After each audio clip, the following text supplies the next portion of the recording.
Hello friends, welcome to my channel Jharkhand study 99। Friends, आज के इस क्लास में हम लोग राग दरबारी उपन्यास से संबंधित प्रश्नोत्तर देखेंगे और राग दरबारी उपन्यास से जितने भी वन लाइनर जीके बनते हैं आज के इस वीडियो में कवर करेंगे। हमारा जो पिछला क्लास हुआ है फ्रेंड्स, उसमें मैंने राग दरबारी उपन्यास के जो उपन्यास है उसमें थ्योरी क्लास को कवर किए हैं। तो थ्योरी क्लास आप जाकर हमारे पिछले वीडियो यानी हमारे चैनल के प्ले लिस्ट में जाकर देख सकते हैं। तो आज के क्लास में हम लोग वन लाइनर जीके क्वेश्चन को देखेंगे। इससे पहले फ्रेंड्स, अगर आप हमारे चैनल पर नए तो चैनल को सब्सक्राइब जरूर कीजिए और वीडियो पसंद आने पर लाइक जरूर कीजिएगा। अगर आप फ्रेंड्स हमारे वीडियो को लाइक करते हैं तो हमें वीडियो बनाने में मोटिवेशन मिलता है, तो आप वीडियो को लाइक जरूर कीजिए। चलिए शुरू करता है इस क्लास को कि राग दरबारी उपन्यास के लेखक कौन है। तो श्री लाल शुक्ल हैं। राग दरबारी उपन्यास का प्रकाशन कब हुआ था? तो 1968 में प्रकाशन हुआ है। राग दरबारी उपन्यास में कुल कितने अध्याय हैं? तो 35 अध्याय है। राग दरबारी उपन्यास में कितने अध्याय हैं? 35 अध्याय हैं।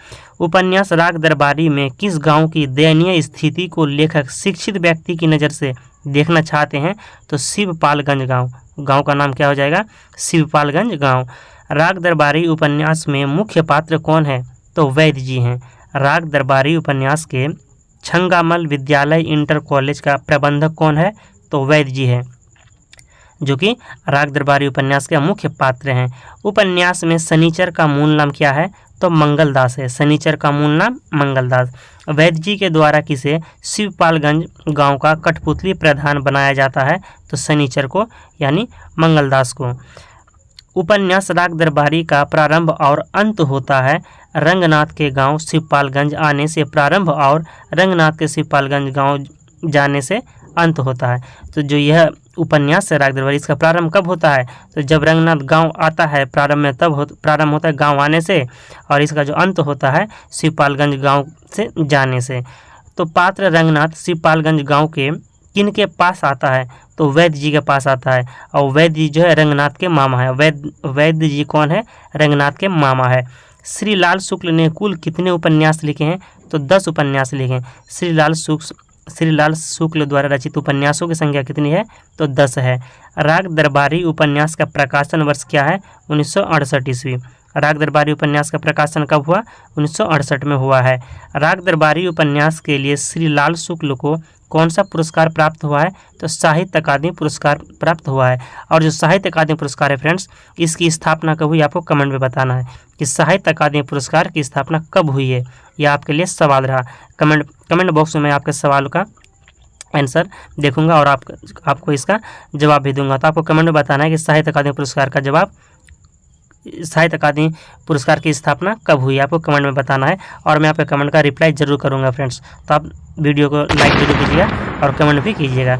श्री लाल शुक्ल के किस उपन्यास का 15 भारतीय भाषाओं के अतिरिक्त अंग्रेजी में भी अनुवाद प्रकाशित हुआ है? तो राग दरबारी उपन्यास का। राग दरबारी उपन्यास जो है 15 भारतीय भाषाओं में इसका अनुवाद हुआ है और अंग्रेजी में भी एक अनुवाद प्रकाशित हुआ है, 15 भाषाओं के अतिरिक्त अंग्रेजी में भी। श्री लाल शुक्ल की किस रचना के लिए एक दूरदर्शन धारावाहिक निर्माण भी हुआ? तो राग दरबारी के लिए, जो कि एक धारावाहिक दूरदर्शन पर हुआ है। राग दरबारी उपन्यास में कौन सा पात्र नायक के रूप में आदि से अंत तक कथा का केंद्र बना रहा है? तो वैद्य जी। क्या हो जाएगा? राग दरबारी उपन्यास में कौन सा जो पात्र है नायक के रूप में आदि से अंत तक यानी प्रारंभ से अंत तक केंद्र बना हुआ था? तो वैद्य जी। हमारा अगला सवाल है, राग दरबारी उपन्यास में कौन सा पात्र आज की क्रांतिकारी युवा पीढ़ी का प्रतीक है? तो आंसर हो जाएगा रूपन बाबू। राग दरबारी उपन्यास में किस गांव का उल्लेख हुआ है? तो शिवपालगंज गांव का उल्लेख हुआ है। राग दरबारी उपन्यास में रूपन बाबू और बद्री पहलवान किसके पुत्र हैं? तो वैद्य जी के। राग दरबारी उपन्यास में जो रूपन बाबू और बद्री पहलवान किसके पुत्र हैं? तो वैद्य जी के पुत्र हैं। राग दरबारी उपन्यास का कथानक कितने परिच्छेदों में विभाजित है, या राग दरबारी उपन्यास में कितने अध्याय हैं? तो परिच्छेदों की संख्या और अध्यायों की संख्या 35 परिच्छेद और 35 अध्याय फ्रेंड्स। इसका आंसर हो जाएगा 35। परिच्छेद भी 35 है और अध्याय भी 35 है। राग दरबारी उपन्यास में किस पात्र के माध्यम से शिक्षक पर व्यंग्य किया गया है? तो मास्टर मोतीराम। मास्टर मोतीराम के माध्यम से शिक्षक पर व्यंग्य किया गया है। राग दरबारी उपन्यास के पात्र वैद्य जी के चरित्र की विशेषता क्या है? तो व्यवहार कुशल, दोहरा चरित्र और रिश्वतखोर। ये जो उपन्यास में वैद्य जी है ना, यह रिश्वतखोर भी है और दोहरा चरित्र है इसका, और व्यवहार कुशल भी है। श्रीलाल शुक्ल के राग दरबारी उपन्यास में कौन सा पात्र रंगीले नेता के रूप में हमारे समक्ष आता है? तो रूपन बाबू। रूपन बाबू आंसर हो जाएगा। राग दरबारी उपन्यास में नौजवान रंगनाथ किस विषय में शोध करना चाहता है? तो इतिहास में शोध करना चाहता है। पाठ के आधार पर बताइए कि रंगनाथ के मामा का क्या नाम था? तो रंगनाथ के मामा का नाम वैद्य जी था, यानी वैद्य जी जो है वह रंगनाथ के मामा थे। उपन्यास में छंगामल इंटरमीडिएट कॉलेज किस योजना के तहत खुलने वाले हजारों कॉलेजों का प्रतिनिधित्व करता है? तो पहला पंचवर्षीय योजना। ये जो राग दरबारी उपन्यास है इसमें छंगामल इंटरमीडिएट कॉलेज जो किस योजना के तहत खुलने में हजारों कॉलेज का प्रतिनिधित्व करता है? तो पहली पंचवर्षीय योजना पर यह कॉलेज खुला था। राग दरबारी में लुच्चों का अड्डा कहाँ बनता है? तो छंगामल इंटरमीडिएट कॉलेज लुच्चों का ये जो है अड्डा बनता है। राग दरबारी उपन्यास के आधार पर बताइए कि जब रूपन बाबू 18 वर्ष के थे तब वे स्थानीय कॉलेज में कितनी कक्षा में पढ़ते थे? तो 10वीं कक्षा में पढ़ते थे।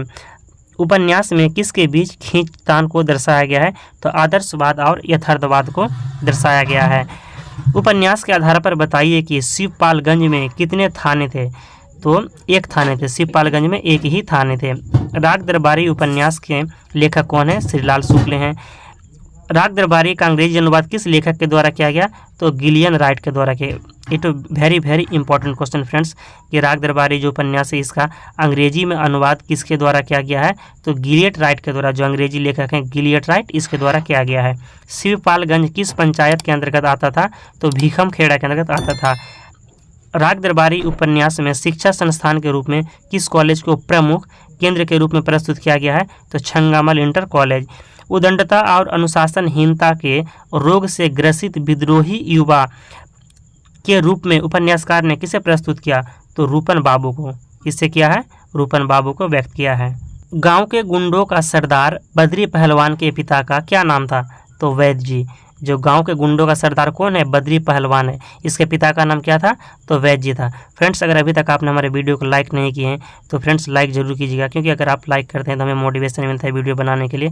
और मैं आपके लिए बहुत ही महत्वपूर्ण क्लास बना रहा हूं जो कि झारखंड सचिवालय पेपर 2 के लिए इंपॉर्टेंट है। तो आप वीडियो को लाइक जरूर कीजिए और दोस्तों में शेयर भी कीजिएगा, और अगर आप हमारे चैनल पर नए तो सब्सक्राइब भी कीजिएगा। राग दरबारी में किसको भारतीय बुद्धिजीवियों के रुग्ण प्रतिनिधि के रूप में प्रस्तुत किया गया है? तो रंगनाथ को। रंगनाथ वैद्य जी का कौन है? तो भांजा है। रंगनाथ जो है वह वैद्यनाथ जी का भांजा है। उनकी इतनी इज्जत थी कि पूंजीवाद के प्रतीक दुकानदार उनके हाथ सामान बेचते नहीं अर्पित करते थे, और शोषण के प्रतीक इक्के वाले उन्हें शहर तक पहुंचाकर किराया नहीं आशीर्वाद मांगते थे। उपन्यासकार ने यह टिप्पणी किसके लिए किया है? तो रूपन के लिए किया है। दुनिया में काले के जोर को ही सबसे बड़ी ताकत को मानते हैं, तो गया दिन। इसका हो जाएगा आंसर गया दिन। किस पात्र के लिए कहा गया है कि उपन्यास के अंत में उसके व्यवहार में अचानक परिवर्तन देखा जाता है? तो रूपन बाबू। भीखम खेड़ा गांव का प्रधान रामाधीन किसे बना देता है? तो अपने चचेरे भाई को। तो यहाँ पर जो फ्रेंड्स यहाँ पर रूपन बाबू आया है, और यहाँ पर कहा गया है कि किस पात्र के लिए कहा गया उपन्यास के अंत में उसके व्यवहार में अचानक परिवर्तन देखा जाता है? तो रूपन बाबू। तो ये जो परिवर्तन हुआ ना फ्रेंड्स, इसमें अगर आप इस थ्योरी क्लास देखें तो आपको अच्छी तरह समझ में आ जाएगा कि उपन्यास का मूल कहानी क्या है, जो मैंने सारांश में बताया है पिछले क्लास में। तो आप थ्योरी क्लास को जरूर देख सकते हैं। भीखम खेड़ा गाँव का प्रधान रामाधीन किसे बनवा देता है? तो अपने चचेरे भाई को। किसका मुख्य काम वैद्य जी की बैठक में सुबह शाम भांग घोंटना था? तो शनिचर। आंसर हो जाएगा शनिचर को, यह भांग का लत था इसे। राग दरबारी का एकमात्र ऐसा पात्र है जिसे रचना करके साथ ही समूचे पाठक समुदाय की भी सहानुभूति प्राप्त हुई? तो लंगड़। ऑप्शन इसका राइट आंसर हो जाएगा लंगड़। वैद्य जी किसे ग्राम सभा का प्रधान बनाने के लिए चुनाव अधिकारी के लिए एक सस्ती घड़ी का इंतजाम करते हैं? तो शनिचर के लिए। आगे कह रहा है कि किसके माध्यम से उपन्यासकार ने भारतीय न्याय व्यवस्था को यथार्थ को प्रस्तुत किया है? तो लंगड़। प्रिंसिपल साहब किसकी बैठक में नित्य उपस्थित होकर उनकी चापलूसी करते हैं? तो वैद्य जी के। राग दरबारी उपन्यास में अध्यापकों पर कौन सा मुकदमा किया जाता है? तो 107 का मुकदमा। आम अध्यापक समुदाय के प्रतिनिधि पात्र कौन है? तो खन्ना मास्टर। क्या हो जाएगा आंसर? खन्ना मास्टर जो है यह आम अध्यापक समुदाय के प्रतिनिधि पात्र है, खन्ना मास्टर। मास्टर खन्ना किसकी सहानुभूति जुटा पाने में सफल होते हैं? तो छात्र नेता रूपन और रंगनाथ के। डिप्टी डायरेक्टर एजुकेशन की जांच के बहाने गहरे षड्यंत्र द्वारा किसे त्यागपत्र पर हस्ताक्षर करने के लिए विवश कर देते हैं? तो मास्टर खन्ना और मालवीय को। उपन्यास में गांव के असामाजिक तत्वों को प्रतिनिधि के रूप में किसे दर्शाया गया है? तो जोगनाथ को दर्शाया गया है। क्या हो जाएगा आंसर? जोगनाथ। जोगनाथ किस भाषा का प्रयोग करता है? तो सरफरी भाषा का प्रयोग करता है। उपन्यासकार ने निरामिष सूदखोर महाजनों के प्रतिनिधि के रूप में किसे दर्शाया है? तो गयादीन को। आंसर हो जाएगा इसका गयादीन। हमारा अगला सवाल है कि कभी ना पढ़ने वाले गवाह के रूप में कौन प्रसिद्ध थे? पंडित राधेलाल। सरकारी पैसे के द्वारा सरकारी पैसे के लिए जीने वाला व्यक्ति कौन थे? तो कालिका प्रसाद। बद्री पहलवान और रूपन किस पर मोहित होते हैं? तो बेला, जो कि नारी पात्र है। इस उपन्यास का फ्रेंड जो बेला है वह नारी पात्र है और इसी पर बद्री पहलवान और रूपन मोहित हो जाते हैं। राग दरबारी उपन्यास का प्रारंभ कहाँ से होता है? तो रंगनाथ का शहर से शिवपालगंज आना, और जब वह रंगनाथ शहर से शिवपालगंज वापस चले जाते हैं तो उसका अंत होता है। राग दरबारी उपन्यास का अंत किसके मन में पलायन संगीत से होता है? तो रंगनाथ का। राग दरबारी उपन्यास में एकमात्र नारी पात्र का नाम क्या है? बेला है। राग दरबारी के 24वें भाग में चुनाव की कितनी प्रणालियां में होना या 3 प्रणालियां रामनगर वाली, नेवोदा वाली और महिलापुर वाली है? 3 क्या है प्रणालियां है? तो रामनगर वाली, नेवोदा वाली और महिलापुर वाली। शनिचर ग्राम सभा के चुनाव में कहाँ के तरकीब से चुनाव जीत जाता है? तो महिलापुर वाली आंसर हो जाएगा। 23वें परिच्छेद के सभी मुख्य आदमी पड़ोस के गांव में किनके यहाँ दावत खाने गए थे जो खून के केस में सिफारिश, रिश्वत एवं गवाह को बाइज्जत बारी हो गया था? हरिराम आंसर हो जाएगा। श्रीलाल शुक्ल को ज्ञानपीठ पुरस्कार किस रचना के लिए प्राप्त हुआ? विश्रामपुर का संत। विश्रामपुर का संत रचना के लिए श्रीलाल शुक्ल को ज्ञानपीठ पुरस्कार प्राप्त हुआ है। राग दरबारी किस कोटि का उपन्यास है? व्यंग प्रधान राजनीति और सत्ता या सामान्य बात कहकर किसी विशिष्ट इंगितों की ओर इशारा करना व्यंग प्रधान कहलाता है। राग दरबारी जो है ना फ्रेंड्स यह व्यंग प्रधान उपन्यास है। तो व्यंग प्रधान उपन्यास किसे कहते हैं? तो व्यंग प्रधान उपन्यास राजनीति और सत्ता या सामान्य बात कह करके किसी विशिष्ट इंगितों की ओर इशारा करना व्यंग प्रधान कहलाता है। राग दरबारी के लिए सही कथन क्या है? तो आदर्शवाद और यथार्थवाद के बीच का टकराहट। राग दरबारी की एकमात्र नायिका पात्र का नाम क्या है? बेला है। राग दरबारी का नाट्य रूपांतरण रंगनाथ की वापसी नाम से किसने किया? तो गिरीश रस्तोगी ने किया है। राग दरबारी बड़ी ऊब का महाग्रंथ है और इसका अपठित रह जाना ही इसकी नियति है। किस पत्रिका में छपा कथन है? तो कथा पत्रिका में छपा कथन है। राग दरबारी के यथार्थ चित्रण की कथा भंगीता को व्यंग लीला किसने कहा है? तो नित्यानंद तिवारी ने कहा है। राग दरबारी द्वारा प्रस्तुत असलियत का सामना हमारे समाज का बुद्धिजीवी वर्ग नहीं कर पा रहा है। धर्मयुग पत्रिका में प्रकाशित आलोचना किस आलोचक की है? तो परमानंद श्रीवास्तव का है। वर्तमान शिक्षा पद्धति रास्ते में बड़ी कुरीतियां हैं जिससे कोई भी लात मार सकता है। यह कथन किस उपन्यास का है? तो राग दरबारी उपन्यास का है और राग दरबारी उपन्यास के लेखक श्रीलाल शुक्ल हैं। अगला सवाल है फ्रेंड्स कि लेक्चरर का मजा तो तब है जब सुनने वाला भी समझे मैं बकवास कर रहा हूँ और बोलने वाले भी समझे मैं बकवास कर रहा हूँ। यह किस कथन उपन्यास में वर्णित है? तो राग दरबारी में वर्णित है।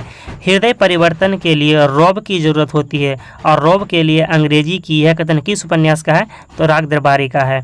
गालियों का मौलिक महत्व आवाज़ की ऊंचाई में है। यह कथन किस उपन्यास का है? तो उपन्यास हो जाएगा फ्रेंड्स राग दरबारी, जिनके लेखक श्रीलाल शुक्ल हैं। कहा तो घास खोज रहा हूँ, अंग्रेजी में इसे रिसर्च कहते हैं। यह कथन किस उपन्यास का है? राग दरबारी। स्टेशन बैगन से एक अफसरनुमा चपरासी और चपरासी नुमा अफसर उतरे। यह कथन भी उपन्यास से संबंधित है। एक ट्रक खड़ा था, उसे देखते ही यकीन हो जाता है कि उसका जन्म केवल सड़कों के साथ बलात्कार के लिए हुआ। यह कथन उपन्यास का है, यानी उपन्यास का यह प्रमुख भाग है। शिवपालगंज के सबसे प्रमुख गंजहा कौन था जिसके परोपकारिता के किस्से सुनाए जाते हैं और कमज़ोर लोगों की सहायता के लिए बिना बुलाए पहुंच जाता था? ठाकुर दूरबीन सिंह। राग दरबारी उपन्यास में पृथ्वी पद वैद्य जी को एकमात्र आदमी और स्वर्ग में हनुमान जी को एकमात्र देवता कौन मानता है? तो शनिचर मानता है। ऑप्शन नंबर इसका आंसर हो जाएगा शनिचर। उपन्यास राग दरबारी में किन दो पात्रों के बीच राजनीतिक प्रतिद्वंदता है? तो वैद्य जी और रामदीन भीखम खेड़वी। राग दरबारी का कौन सा पात्र है जो अस्थायी आम आदमी का प्रतिनिधि है, जो भ्रष्ट व्यवस्था का शिकार होता है? तो लंगड़। वह कौन सा स्थानीय गुंडे लगभग हमेशा नशे में वे प्रत्येक 2 सिलेबल्स के बीच एक ध्वनि डालने से एक अनूठी भाषा बोलता है? तो जोगनाथ आंसर हो जाएगा। क्या हो जाएगा? जोगनाथ। अगला सवाल, रंगनाथ शहर से शिवपाल के गांव में अपने मामा जी के पास कितने महीने के लिए छुट्टी बिताने आया? 5 से 6 माह। राग दरबारी में किस गांव का समग्र चित्रण हुआ है? तो शिवपालगंज। लेक्चर का मजा तो तब मैं जबकि अच्छा होते हुए भी अफड़ है, यह कथन किस उपन्यास का है? राग दरबारी। राग दरबारी उपन्यास में पात्र रामाधीन भीखम खेड़वी कौन सा व्यापार करता है? तो अफीम का व्यापार करता है। शिवपालगंज से लगभग 5 मील की दूरी पर एक मेला लगता था। यह मेला कब मनाया जाता है? तो कार्तिक पूर्णिमा को मनाया जाता है। राग दरबारी में एक पात्र को स्थानीय गुंडे के रूप में वर्णित किया गया है, वह कौन है? तो जोगनाथ है। राग दरबारी उपन्यास किस विधा की रचना है? तो यह एक उपन्यास है जिसके लेखक श्रीलाल शुक्ल हैं। तो फ्रेंड्स, हमारा यहाँ पर क्लास समाप्त हो रहा है। तो राग दरबारी उपन्यास से जितने भी वन लाइनर जी के क्वेश्चन बन रहे उन सभी को मैंने इस क्लास में कवर किया है। तो हमारा जो नेक्स्ट क्लास होगा फ्रेंड्स, वह है उपन्यास राग दरबारी उपन्यास से ऑब्जेक्टिव क्वेश्चन होगा, और ये अंतिम क्लास होगा राग दरबारी उपन्यास का। उसमें ऑब्जेक्टिव क्वेश्चन को समाप्त कर देंगे और हमारा राग दरबारी उपन्यास समाप्त हो जाएगा। तो मिलते हैं नेक्स्ट वीडियो में राग दरबारी उपन्यास के जो ऑब्जेक्टिव क्वेश्चन बचे हुए हैं उनको लेकर। अगर आपको आज का क्लास पसंद आए तो लाइक जरूर कीजिएगा और चैनल पर तो सब्सक्राइब कीजिएगा। मिलते हैं नेक्स्ट वीडियो ऑब्जेक्टिव क्वेश्चन लेकर बहुत जल्द। धन्यवाद।